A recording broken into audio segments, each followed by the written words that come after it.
তৃণমূল কংগ্রেস বিধায়ক ডক্টর হুমায়ুন কবির কয়েকদিন আগে কালীগঞ্জে শাসকের বোমায় মৃত তমান্নার মাকে টাকা দিতে গিয়ে বিতর্কে জড়িয়েছিলেন। এবার তার আরেক কীর্তি প্রকাশ্যে এলো। সল্টলেকের হেলথ ইউনিভার্সিটির সহকারী রেজিস্ট্রারের উপর হামলা চালালেন তিনি। তার অফিসে ঢুকে তাকে লাথি মারলেন। ওই সহকারী রেজিস্ট্রার প্রলয় চক্রবর্তী বিধায়কের মারের হাত থেকে বাঁচতে অফিস থেকে বেরিয়ে যাওয়ার চেষ্টা করেন। সবটাই ধরা পড়েছে অফিসে থাকা সিসিটিভি ক্যামেরায়।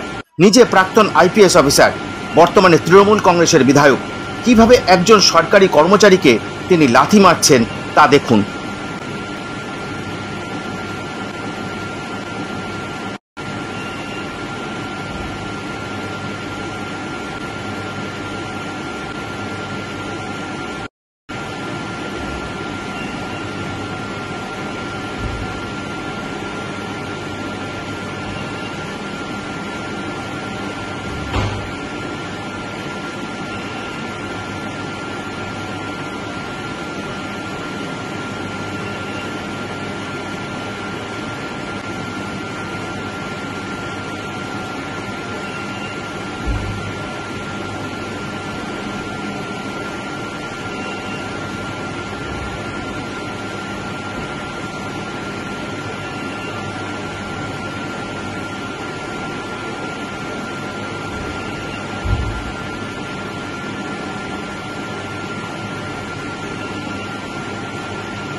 রাজ্যে সর্বত্রই এই একই ঘটনা ঘটছে।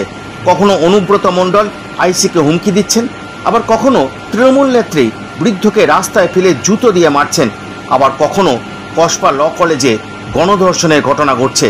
বেপরোয়া শাসক দলের নেতা থেকে কর্মী সকলে।